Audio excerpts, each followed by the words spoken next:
One of the most popular television shows for kids is celebrating its 10th birthday this week, a milestone all the more amazing when you consider that it's a show that almost didn't get made, and it stars a character few thought capable of being leading lady.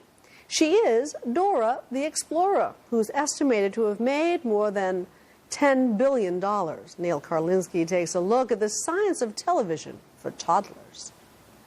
Dora, Dora, Dora the Explorer! Dora! If you have young children, or have even just been in the vicinity of some, that happy, catchy tune is more than just a little familiar. You can lead the way. Hey, hey.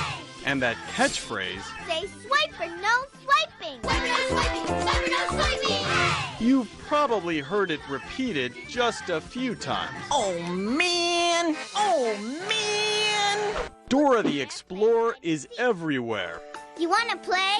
On TV, the internet, clothing, and DVDs, she brings in billions in merchandising revenue and delivers top ratings for Nickelodeon. Here she is ringing in the closing bell at the New York Stock Exchange. And while she's teaching Spanish to English-speaking Americans, Hola, soy Dora.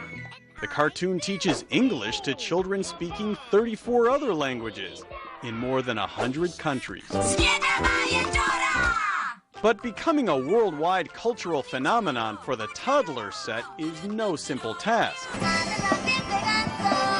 Maybe after Dora Boots AC, we insert another piece of dialogue. Hurry, guys. Hurry, guys. I really miss my consolation friend. Right. In an edit room at the Nickelodeon Channel's animation headquarters, they're proving that child's play can be very hard work. One comes after two. 3. Cute.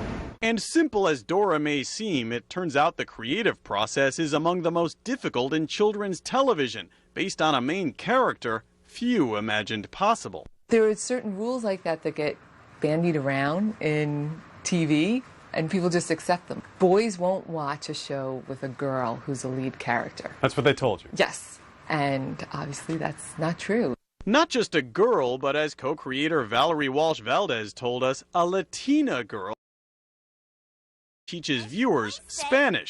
It was unheard of when the show launched 10 years ago, a time when Valerie and co-creator Chris Gifford were coming up with something very different. The original character, you know, there were so many original characters.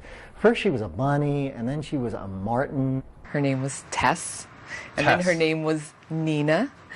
And then the Nick exec said, well, what about if she was Latina? And we said, that's a really great idea. How would we do that? They brought in cultural advisors, including Carlos Cortez, and Dora, last name Marquez, was soon born. It's okay. We'll find it. The first animated Latina character in a leading role. Has there been any examples you can think of over the years where the writers have tried to go in a certain direction? There's this old Latino stereotype of Latinos sleeping under the nopal cactus with their hat down over their head. And what I try to do is to have the program work against stereotypes. When I saw Tico in the first scene, there was Tico asleep. I said, no, that reinforces stereotypes. Let's have Tico active. More recently, the show has been drawn into the immigration debate. A mock mugshot of Dora as an made the rounds, but the show's creators have pushed forward, never in fact saying where exactly Dora is from. Hola, soy Dora. Vámonos, let's go. 14-year-old Caitlin Sanchez is the voice of Dora. Dora's like a really determined person, very confident, and she always believes in that. She never gives up at all.